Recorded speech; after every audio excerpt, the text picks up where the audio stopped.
కుటుంబం, గోవిందరావు పూలే కుటుంబం. అక్కడ ఏ గుడిలో పూజా కార్యక్రమం జరిగినా కానీ తాజా పూలు తీసుకొచ్చి టైంకి అందిస్తా వాళ్ళ నమ్మకాన్ని చూడకుంటే కోనాకి దగ్గరలో 31 ఎకరాలు పన్ను లేకుండా రాసిచ్చేసారు వీళ్ళకి. 30 ఎకరాల ఆసాని కొడుకే జ్యోతిరావు పూలే. ఆయనకి అప్పుడున్న ఆచారాల ప్రకారం ఆయన 20 ఏళ్ళలో పుడితే 40లోనే ఆయనకి పెళ్లి చేసేసారు. 11 సంవత్సరాలకే పెళ్లి చేసేసారు. కొద్దిగా 3 సంవత్సరాలు చిన్నగా ఉన్నటువంటి సావిత్రిబాయి పూలేని చేశారు. ఆ సావిత్రిబాయి పూలే, జ్యోతిబా పూలే పెళ్ళైన తర్వాతే చదువుకోవాల్సి వచ్చింది. ఆయన చదువుకుంటున్నాడు. ఆ చదువుతో పాటు చాలా షార్ప్గా కనపడుతున్నాడు. ఆ చదువుతో ఎదిగే టైంలో మిగతా వాళ్ళందరూ చెప్పారు, ఎందుకంటే చదివి చెడగొడుతున్నావు అని చెప్పి వాళ్ళ నాయనకి చెప్తే మానిపించేశారు. వాళ్ళలో ముఖ్యుడు ఎవరంటే వీళ్ళకి అకౌంట్స్ చూసి ఒక ఆయన ఉన్నాడు. ఆయన చెప్పాడు, ఈ జ్యోతిరావు కనుక చదువుకుని పైకి వస్తే మా అకౌంటెంట్ పోస్ట్ పోద్దని చెప్పి వాళ్ళ నాన్నకి చెప్పి మానిపించేశారు. మళ్ళీ తర్వాత మిషన్ స్కూల్లో టీచర్స్ వచ్చి వాళ్ళ తండ్రికి నచ్చ చెప్తే అప్పుడు ఆయన మళ్ళీ స్కాటిష్ మిషన్ స్కూల్లో చదువుకున్నాడు. ఎంతగా చదువుకున్నాడంటే భారతదేశం మొత్తం మీద ఆయనతో ఇంగ్లీష్ మాట్లాడగలిగిన వాళ్ళు లేరు ఆ సమయంలో. I am only the person who have guts to argue with the British governor of Maharashtra in the Victorian style of English అని సాటి చెప్పగలిగిన వాడు. అంత గొప్పవాడు ఆయన. ఈ వేషం ఇదంతా చూసి ఆయన ఏదో చదువుకునేవాడేమో లేకపోతే సెమీ లిటరేట్ ఏమో అనుకుంటున్నాను. కాదు, ఆయన గొప్పగా చదివాడు. అప్పటికి ప్రపంచంలో వచ్చిన ప్రసిద్ధ గ్రంథాలన్నీ చదివాడు. మరి ముఖ్యంగా థామస్ పెయిన్ రాసినటువంటి ఏజ్ ఆఫ్ రీజన్, అలాగే మానవ హక్కులు, హ్యూమన్ రైట్స్కి సంబంధించినటువంటి బుక్స్ చదివాడు. ఆ బుక్స్ చదువుతున్న సమయంలోనే ఇప్పుడు జడ్జి గారు చెప్పినట్టుగా ఒక స్నేహితుడు పెళ్లికి వెళ్ళాడు. అక్కడ పీష్వాలని ఉంటారు. పీష్వాలంటే అక్కడ మరాఠా రాజుల దగ్గర అడ్మినిస్ట్రేషన్లో ఉండేది పీష్వాలు. ఆ పీష్వాల ఫ్రెండ్ పెళ్లికి వెళ్తే ఆ ఊరేగింపులో గుర్తుపట్టి ఆయన లాగి కొట్టారు.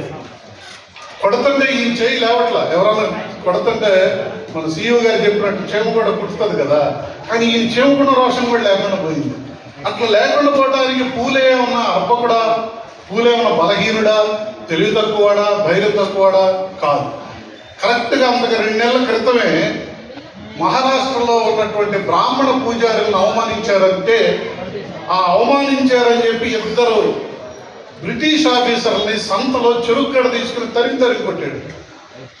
ఇద్దరు బ్రిటిష్ ఆఫీసర్లు, అధికారంలో ఉన్న బ్రిటిష్ ఆఫీసర్లు 2ని చెరుగ్గడ తీసుకుని తరిమి కొట్టాడు. వాళ్ళని తరిమి కొట్టినోడు వీళ్ళ మీదకి చేయేందుకు లేవలేదని అంటే అప్పుడు ఆయన అంతరంగంలో ఆలోచించుకున్నాడు, బహుశా భారతదేశ కుల వ్యవస్థలో ఒకరు ఎక్కువ ఒకరు తక్కువ అనేటువంటి ఉంది కదా దురాచారం. ఆ నమ్మకం నాకు కూడా ఉంది.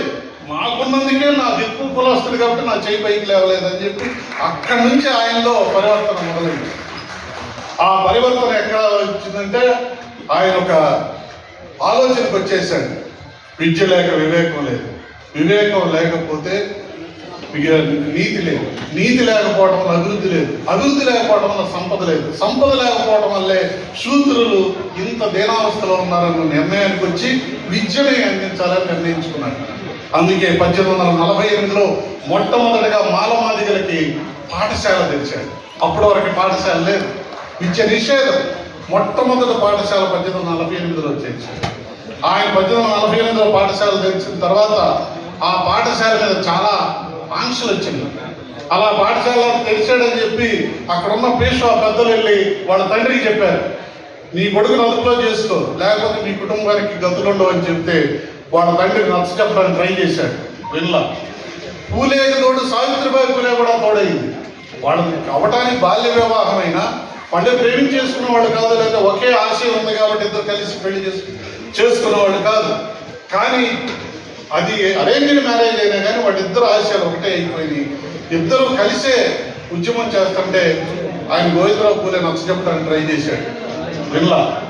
అప్పుడు ఇంట్లో నుంచి ఎల్లగొట్టేశాడు. ఆయన జ్యోతిబా పూలే బయట ఎంత పోరాటం చేయాల్సి వచ్చిందో ఇంట్లో కూడా అంతే పోరాటం చేయాల్సి వచ్చింది. అట్లా ఇంత బయట పోరాటం చేసి వాళ్ళు ఇంట్లో నుంచి వెళ్ళిపోయారు. ఆస్తులు మొత్తం వదులుకున్నారు. నీ ఆస్తులు చిల్లిగా 30 ఎకరాలు ఉన్నాయే, అందులో చిల్లిగా కూడా అవసరం లేదని ఆయన బయటకు వచ్చేసాడు. బయటకు వచ్చేసిన తర్వాత మళ్ళీ ఆయనకు వచ్చిన ఆలోచన ఏంటంటే మహిళలకి ఆ రోజుల్లో చదువు నిషేధం అంటే అధికారికంగా ఎవరు నిషేధించాల, ఒక నమ్మకం ప్రజల్లో ఉంది. ఆడ